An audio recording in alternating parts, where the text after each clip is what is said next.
Hello, I'm John Rossi, a touring drummer with a love of all things animal.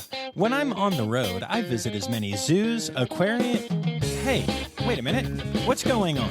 Hey, what's going on there? Hello? Hello? Hello? We interrupt your regularly scheduled program to bring you Rossifari Zoo news. News you can use from the world of zoos and conservation. Every week, we bring you breaking news and analysis from around the globe, featuring the animals you love and the people who care for them. And here's your anchorman, John Rossi. Hello, and welcome back to Rossifari Zoo News, your look at everything going on in the world of zoos, aquariums, conservation, and general animal weirdness.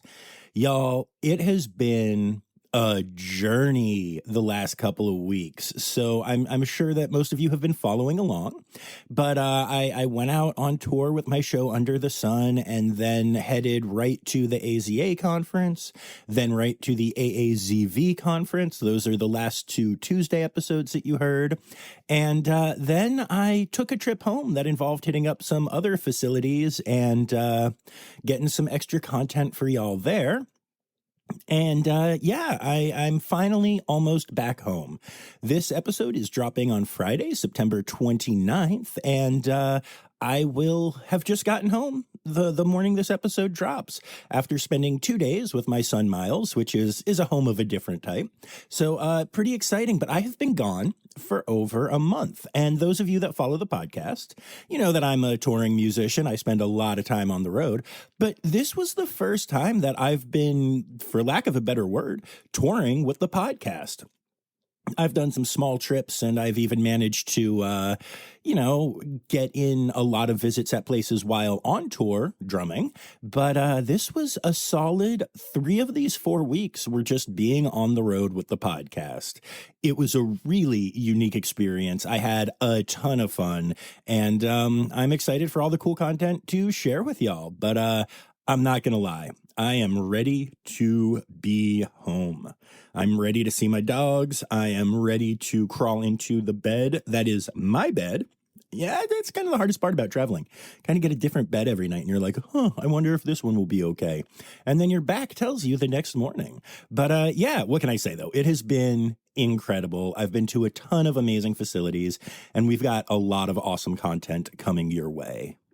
Now, I noticed that my last 2 non-Zoo News episodes, my conference recaps, got a lot of new listeners. And I don't know if those people were just there to learn about the conferences or get their own recap, or if they stuck around. But just in case, hey, y'all, welcome. Welcome new people. Welcome old people. Welcome everybody. But yeah, this is a Zoo News thing. So what we do is people send me different Zoo News stories and tag me in them on socials and all of those things. And then I report out a little episode of Zoo News. So that is what you're now listening to. And if you want to contribute, you can do so by tagging me in things at Rossifari on the socials, at Rossifari Pod on TikTok, or emailing them to me, rossifaripod@gmail.com. And then I'll say your name at the end of the episode, whether I use your story or not. So pretty good deal for you, right? So that's what we're doing here. And welcome to everyone. And enough talking, John. Let's get to it.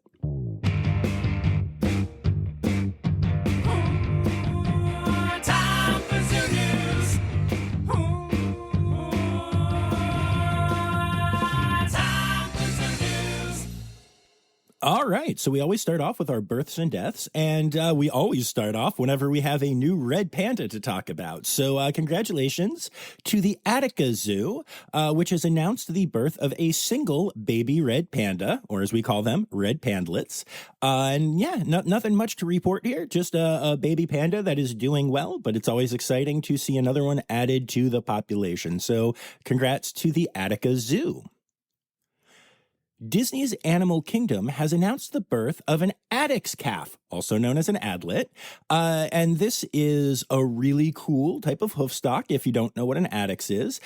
This calf was born prematurely, but is actually doing really well and can already be seen on exhibit. So if you happen to be hanging out at Disney's Animal Kingdom, go and check this adorable little baby out. All right, I like this next story a month. So there is a Sumatran orangutan who made zoo news a few months ago when her care team at the Denver Zoo came up with a unique plan to help her handle her morning sickness. Her name is Irina, and the little bundle of joy that was giving her that morning sickness has now officially been born. She is a gorgeous baby girl, and she is named Siska.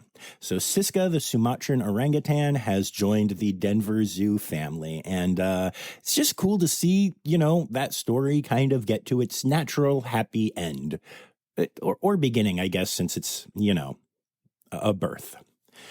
The Chester Zoo in the UK has announced the birth of a new mandrill. And again, I know I keep saying new or baby after the word birth, but I probably don't need to, but it's weird not to when you're talking, I guess. But yes, so there is a mandrill baby that has been born at the Chester Zoo, and this new mandlet is absolutely adorable. If you haven't seen pictures of a baby mandrill yet, I highly recommend that you Google them. Primate babies always look so interesting to me. Sometimes weird is the word. Sometimes ugly is even the word. I mean, even a lot of human babies, not Miles, of course. My son was beautiful from the start. Cough, cough. But but I think that mandrill babies are just really unique looking and really cute. I'm actually a big fan. So I highly recommend that you Google mandrill baby and check them out. But don't Google mandlet, because that's not actually what they're called anywhere in the world except on the Rossifari podcast. We'll get there, y'all. We will get there. And then last but not least, for births, the Toledo Zoo has announced the birth of twin Amur tigers. Now, the parents are named Tabla and Titan. I obviously love the name Tabla because they are Indian drums, and we all know I like having animals named after drums, like my two dogs, Paradiddle and Flam. And these are actually the same parents that had twins at the Toledo Zoo back in 2021. So a name and gender reveal are scheduled for next week on the Toledo Zoo's social media pages, and I believe that the name reveal will include a naming contest. So go to @Toledo Zoo to try to help out with the names of these tigers. Of course, if we have births, we have to have deaths. And unfortunately, we do have a couple to announce this week. First of all, a harbor seal at the Jenkinson Aquarium has passed away. She was 34 years old and lived over a decade longer than the life expectancy of harbor seals, which illustrates just how well cared for she was. And it's sad to see her go. And I haven't said her name because actually her name might be my favorite thing about her. Her name, again, harbor seal, was Lucille, and it was spelled Luseal. I love that so much. If any of you have seen Arrested Development, there are a lot of seal jokes that happen in that show. I'm not going to give anything away if you haven't. I don't know if it's really necessary to do spoiler alerts for a show that's like over a decade old, but you should watch Arrested Development and you will understand even more than just the pun why I love the name Lucille so much. So it is sad to see Lucille go. And then the other story that we have for the deaths section this week is out of the Utica Zoo, and it's actually really sad.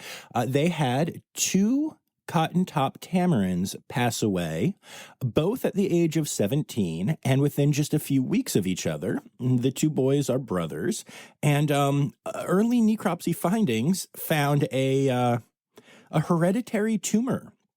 And that is incredibly rare that they both had. And it is not contagious other than, through hereditary ways. And so there's no concern for any of the other tamarins at the zoo.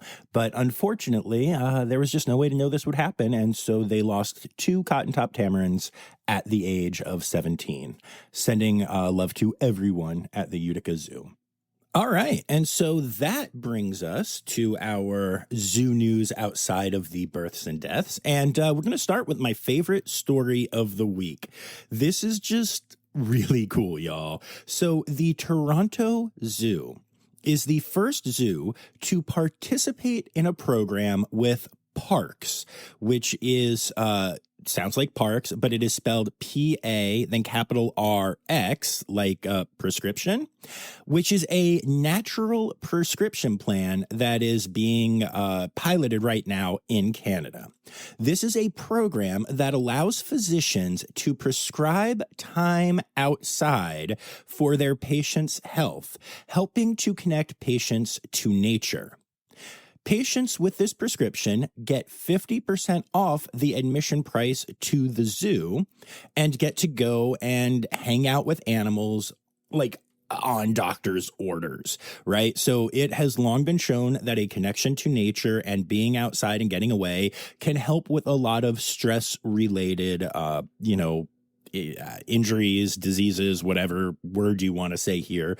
Again, I'm a drummer. But yeah, it has been shown that that is the truth. And so now doctors can actually prescribe this in Canada. And it's not just the Toronto Zoo that they can recommend. They can send you to national parks and stuff like that. But for people that are near the Toronto Zoo, which not only is amazing, but is also situated in a much larger park where you can go and do other non-zoo-y park things, I guess, if that's your thing. I can't imagine why it is.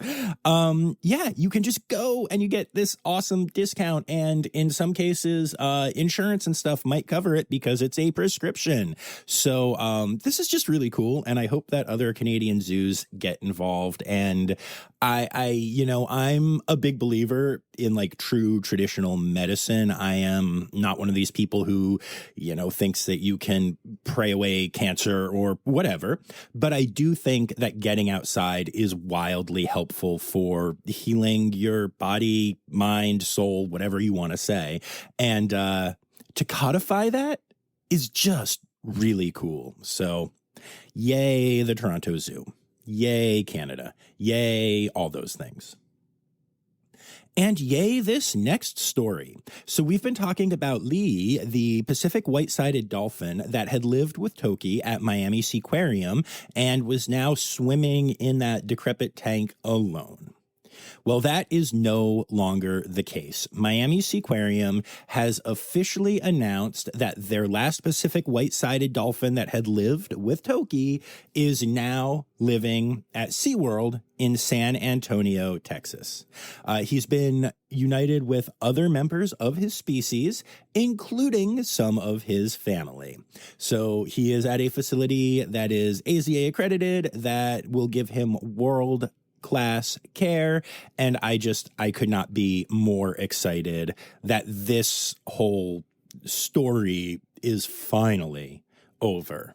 Of course, now that I've said that, I'm sure that more drama will come up and I'll probably have to report on it again next week. But at least for the animals involved, this long national nightmare is now over. And speaking of facilities that I'm not super happy with right now, I mentioned last week that the Sea Life in Trumbull, Connecticut closed very quickly and kind of unexpectedly. Well, more has come out, and the closure occurred after 2 more USDA inspections took place, and I'm assuming they didn't go particularly well. So now the facility is gone. Most of the animals and merch have moved on to other Sea Life facilities, which I hope are being run better than the one in Connecticut. But I'm just not sad to see this particular one close. The National Zoo has started preparations for saying goodbye to their giant pandas, which originated with their announcement of Panda Palooza, a celebration of their pandas and what they're calling a giant farewell, because, giant pandas. They have recently started sharing memory videos of their pandas, and I can't watch them yet. I get emotional thinking about the fact that there are not going to be giant pandas at the National Zoo anymore. I mean, that's astonishing to me. But yeah, they've also been sharing memories that guests sent in. And all of this is just very emotional. So I am So sad to see that this is happening, and I definitely need to get back to the National Zoo and see the pandas at least one more time.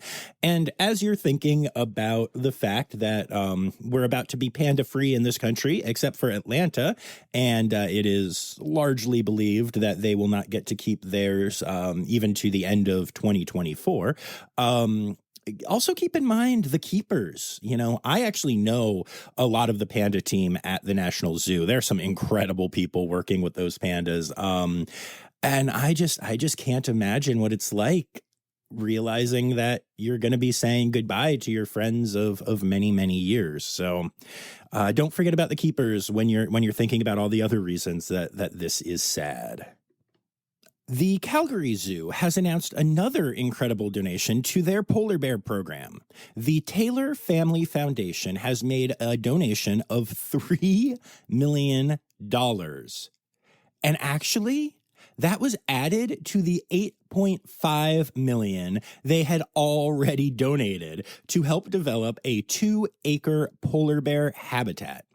Now, because of the whole, donating $11.5 million to the cause, the new habitat will be named the Taylor Family Foundation Polar Bear Sanctuary. And it is going to be a legendary polar bear exhibit. There are going to be huge trees and natural grasses and all kinds of cool, wonderful natural things that the polar bears that go there and live there will be able to enjoy. I am so excited to check this exhibit out when it opens and, when I manage to get to Calgary, which really doesn't happen every day, but it is where the AZA conference is next year. I don't actually know if the exhibit will be open by then, but I can't wait to see whatever stage it's in when I get out there for the conference. And speaking of major additions, the Fort Wayne Children's Zoo has announced their next major addition. Remember, they just opened up their new Asia section with red pandas and stuff, and now they are going to be making huge changes to their Coastal Cove region, bringing in a seal and sea lion habitat.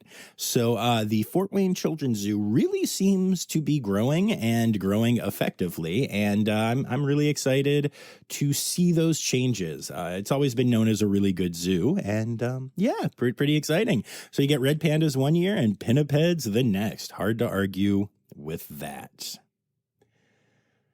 Now, last week, I told you all that Cheyenne Mountain Zoo had sent their Matschie's tree kangaroo to Denver for breeding purposes. And one of the things that I wondered, and I didn't talk about this on the podcast because I didn't know the answer at that point in time, but I was wondering if Cheyenne Mountain Zoo was no longer going to have tree kangaroos. It's an important thing to consider because of the new rules of SSPs. I've talked about this on a previous Zoo News, but without going into too much detail, basically, there is now a certain number of facilities that needs to have these animals for them to stay an SSP. And don't get, confused. There will still be proper breeding done with animals that don't have an SSP. A lot of them will just be folded into the SAFE programs that exist, saving animals from extinction. It's a whole thing. But in order to maintain SSP status, you need to be in a number of facilities. And in this case, we now know the answer. Cheyenne Mountain Zoo did send their tree roo to Denver, but they have gotten SOM, spelled S-O-M, but it rhymes with Rome. SOM is one of the tree kangaroos that had been living at the San Diego Zoo Safari Park. So now SOM is off at Cheyenne Mountain Zoo, being an adorable tree kangaroo there. And that means that the SSP won't take a hit. So yay that. And SOM is awesome and adorable, and I'm sure will be an amazing ambassador for her species at Cheyenne Mountain Zoo. All right. So a follow-up on another story that we've been talking about a lot on Zoo News. There is a North American river otter that the Maryland Zoo saved and took in and was taken care of in their animal hospital. And they have announced that she is doing well and can now be seen on exhibit in the zoo's main river otter habitat. So this is a fully rehabilitated river otter that is now just going to live her best life at the zoo. I love this. They have given her a name, which is Nora. And it's really funny because 3 different team members independently suggested that that name would fit her perfectly. And it's also an anagram for Naro, N-A-R-O. And if you don't know, Naro, or N-A-R-O, is what a lot of people in the industry refer to North American river otters as, because you can't just say river otters because there are other ones and, like giant river otters and stuff. And North American river otter takes too long to say when you have to keep saying North American river otter. It just gets really boring and repetitive saying North American river otter. Oh, sorry. Anyway, yes. So this is really, really great news out of the Maryland Zoo. And I really can't wait to go and see this little beauty on exhibit. The South Carolina Aquarium has announced that king tides are happening in Charleston this week. And because of that, they are asking citizen scientists to help them learn more about the flooding that will occur because of these king tides. They have set up 5 signs with QR codes throughout the Charleston area, and they are asking citizen scientists to scan the QR code and then send pictures and data to help them learn more about the phenomenon of king tides and the flooding that occurs. I think this is a really innovative way to get citizens involved in science. Mad props to South Carolina Aquarium, and I hope that everyone there stays safe and that they get the data that they want. And that brings us to Stereotypical Animal Podcast theme song. Here to bring you to conservation news. All right. So something that I've been kind of tracking a lot on here in the conservation news section is that more birds are showing up in super weird places all around the world. We have 2 different stories about that this week. First of all, a record-breaking number of North American songbirds have appeared in the UK this week. Now, it is believed that we understand why this is, which is not often the case with these birds, but Hurricane Lee ripped through the Atlantic, and it's believed that a lot of birds were blown off course and ended up in the UK, which is crazy to think about, but I don't know. That's what scientists are believing happened. But yeah, lots of North American songbirds in the UK right now. And then our friend and former guest, Sam Evans of the Honolulu Zoo, recently saw a northern harrier hawk in Hawaii. Now, this is a bird that is usually found on the mainland in North America, as well as in Europe, Africa, and Asia. Basically, Hawaii is the only place that this bird is not normally found, but somehow this little goober got there. I contend that he was on vacation and he had saved up a lot of money to make this happen and was finally visiting Hawaii, possibly because he is a huge fan of the Jurassic Park movies, which did a lot of filming down in Hawaii. I can't say this with any level of certainty, but that is my theory, and I am sticking with it. And by the way, my theory goes a little further, and I firmly believe that this bird is named Edgar. Edgar the harrier hawk, the northern harrier hawk, that is currently hanging out in Hawaii because he loves Jurassic Park. And in case you're wondering, I'm not just making this up now. This is what I actually told Sam when she was searching for information about it. So if you're wondering what it's like to be friends with me, I'm sorry, but it's like that. Apologies to literally all of my friends, and especially to Sam. The Colorado State Legislature has proposed a mountain lion hunting ban. And while the ban is mostly focused on mountain lions, it would also cover bobcats and Canada lynx, which are actually already federally protected and so shouldn't be being hunted. But there you have it. It's definitely interesting to see the reactions. I looked up this story and was doing some follow-up, and a whole lot of hunting websites have taken up the story, and they are real unhappy about it. It turns out that trophy hunters really like trophy hunting. Meanwhile, conservation websites are thrilled. So this is going to be another one of those real fun hunting versus conservationist battles that we see creep up a lot. Although, we've talked about this before, but there are actually also a lot of examples of hunters being great conservationists in their own ways. So it'll be interesting to see what happens with this one. Now, this next story could have gone in a couple different places, but I'm going to throw it into conservation news because the more we understand about an animal, the better we can help conserve that animal, right? So, new evidence shows that Central American river turtles swim together in like a herd, a turtle herd, a herd of turtles, a hurdle, turtle, a turtle. Hurdle, turtle. Those are already words. Anyway, I'm enjoying this way too much. But turtle just sounds like, well, turtle. Well. Anyway, the movement that was tracked was actually very similar to how a pod of whales moves, which is kind of amazing. Turtles are generally considered to be solitary animals, but this belief is being challenged by not just this study, but other studies which have presented evidence that turtles of different species might actually seek out companionship outside of breeding.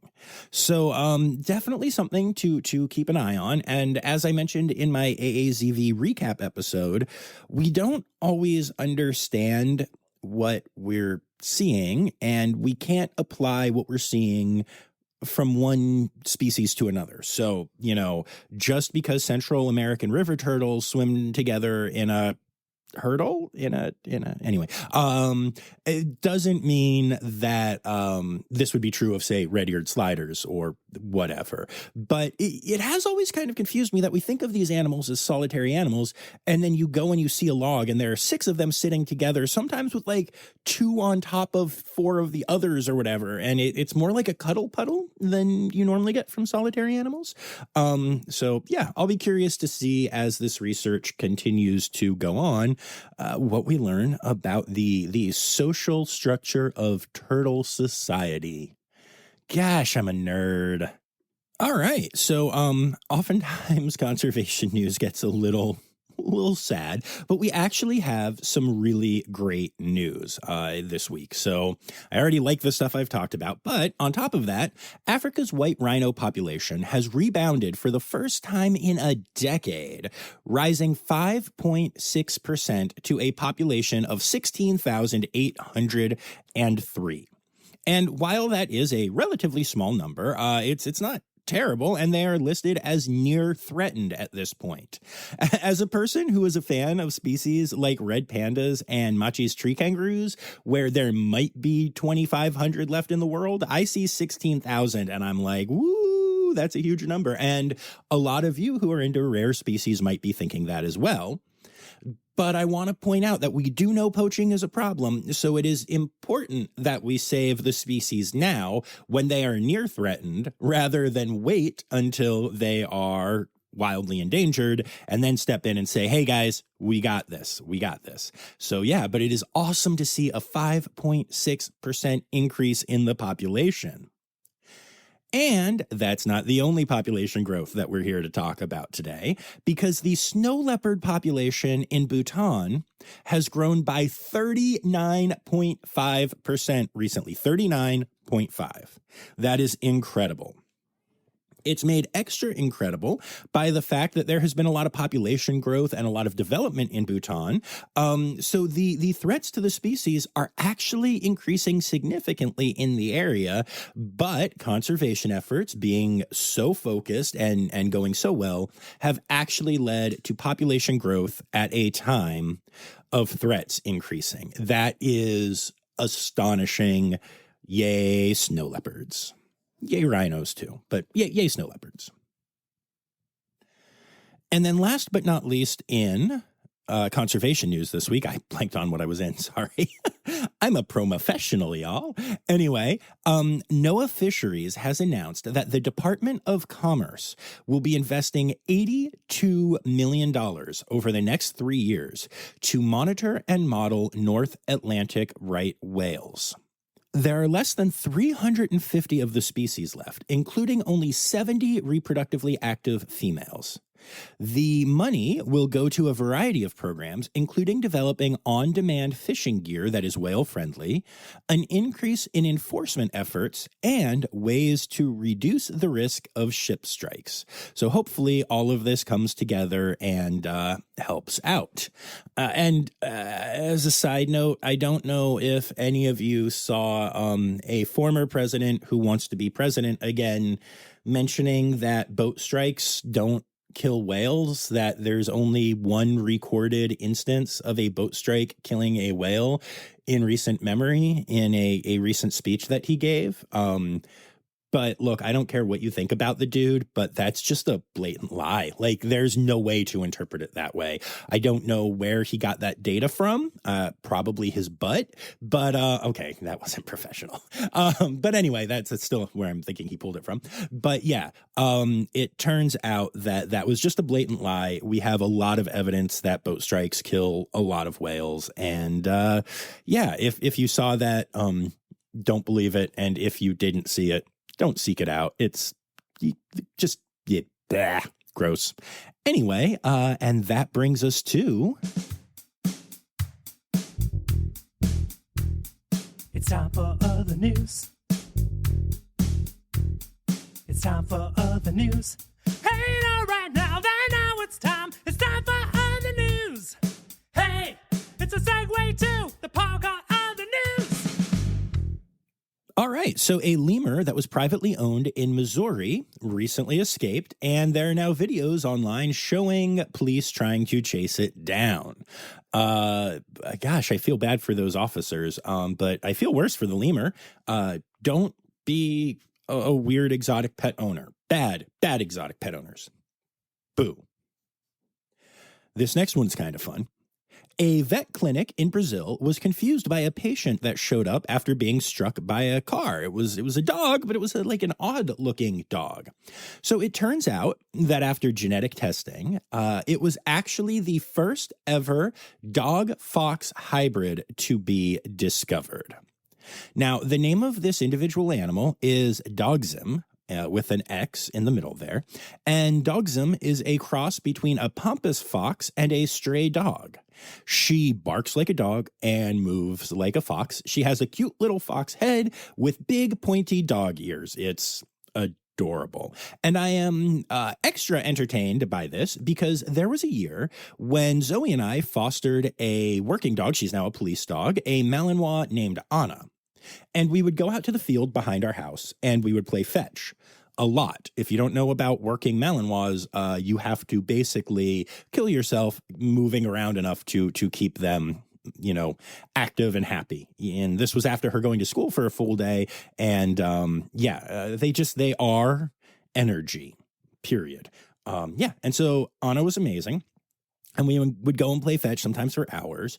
And there was actually a fox that would hang out in the bushes of the park and seemed absolutely enamored by her. Sometimes this fox would literally like come out and try to get close to her when we threw the ball far enough that it was far away from us. At one point, the fox even stole her ball, which I think he was trying to entice her over. So it turns out that apparently we might have had the first ever dog-fox hybrid if we had played that a little differently. But definitely cool to see, and definitely something that I found interesting given our experience with a fox that was...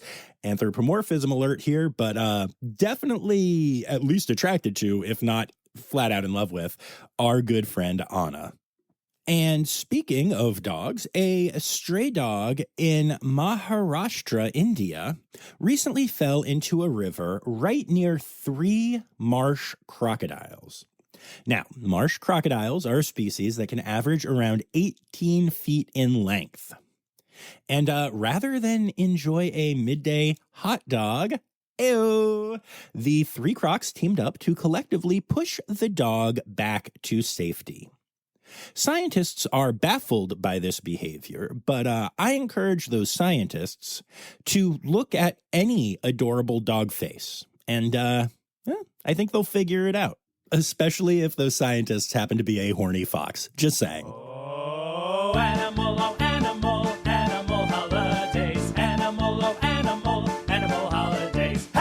All right, y'all. And so that brings us to our animal holidays for the week. Now, September is wrapping up, which is Save the Tiger Month and Save the Koala Month. And so, yeah, we'll be moving on from that. But first, we have one more animal day, which is the 29th, which is both Goose Day and Save the Koala Day. They get their own day right in the middle of their own month. I'm just saying, koalas have it pretty good right now. You know, except for the whole almost being wiped out by brush fires thing. But like on the calendar, they're having a good month. Anyway, and that brings us to October, which is Bat Appreciation Month, Croctober, Tamarin Month, Squirrel Awareness Month, and Adopt a Shelter Dog Month. And you may be wondering, what the hell is a tamarin? Well, it turns out that it is a dwarf buffalo, which is a small-hooved animal, and it lives on one island in the Philippines. It is the only endemic Philippine bovine, and I don't know how this weird little animal got its own month, but it's really cute and has a really dark black face and a kind of brown and black body, so now you know. I also want to let you know that a big part of Squirrel Awareness Month for Zoe and I is that any time that we are on a walk or just anywhere where we see squirrels, we make it a point to tell them that we are aware of them. We want the squirrels to know that their month is working. So I highly encourage all of you to just look at a squirrel when you see one during October and say, "Hi, squirrel. I'm aware of you," just so they know it's working. I'm not kidding when I say that we do this. And again, this is insight into what it is like to be my friend or to, in this case, you know, be my partner. And I would like to apologize to, again, just everybody who has ever had any of those titles. Anyway, moving on to our individual days for October. The first is International Raccoon Appreciation Day. The second is World Habitat Day. The third is Butterfly and Hummingbird Day. And the fourth is both World Animal Day and International Zookeeper Day. And I'm not sure why my voice cracked on the fourth, but maybe I'm entering second puberty. So good stuff all around. And those are your animal holidays for the week.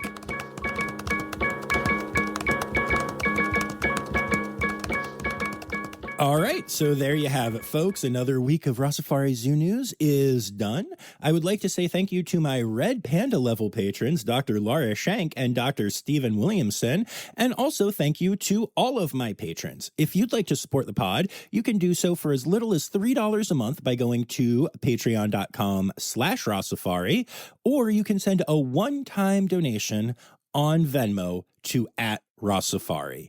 All of those things are appreciated. If you don't want to support financially, you can also just do me a huge favor by going and leaving me a rating, preferably 5 stars, but you do you, and especially a review anywhere that you listen. Apple Podcasts and Spotify are the ones that help the most, but literally anywhere that you listen where you can leave a rating or a review, go ahead and do that. It really, really does help us out a lot. And also, as one other friendly reminder, we're now on YouTube, so you can just search Rossifari on YouTube, and you can listen to the episodes on YouTube, which is exciting, I guess. So yeah, now you know. I'd like to say thank you to everyone who contributed to this week's episode stories. Those names are Anya Keene, Colleen Lenahan, Kim Cooley, Carrie Kirkpatrick, Kevin Williams, Jesse Nicole, Sam Evans, Emily Rockbuck, Crystal Chapman, Elizabeth Charles, Jay Meredith, Dr. Laura Shank, Ren Howell, Lynn Vesley, Ali Malensky, and Kay Malensky. And I mentioned them last week, and I was like, ooh, I wonder if they are related, given the last name. Turns out they are. Turns out they are sisters.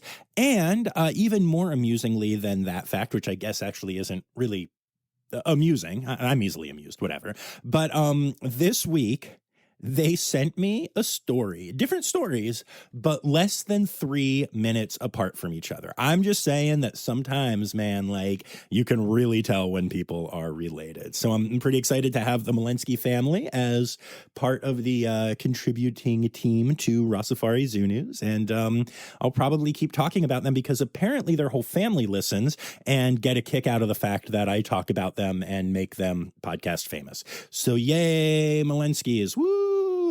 Anyway, don't forget to come back on Tuesday after our couple of recap episodes. We're finally going to get back to an actual Rossifari episode, and this one is going to be super animal heavy because I know y'all love the animal stuff. So looking forward to y'all being back on Tuesday, and until then, remember, friends, the words Newsy credits backwards are Steiderk Yiswen. The Rossifari podcast is produced, hosted, and engineered by John Rossi.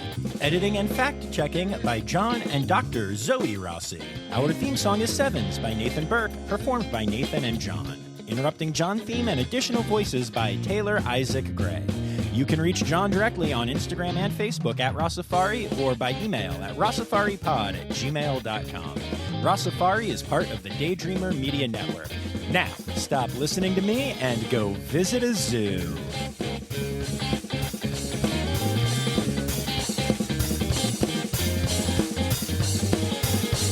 I didn't make any major mistakes recording this week. I didn't say anything dumb, so you guys don't get a post-credit scene. Oh, except for this. I guess I just gave you a post-credit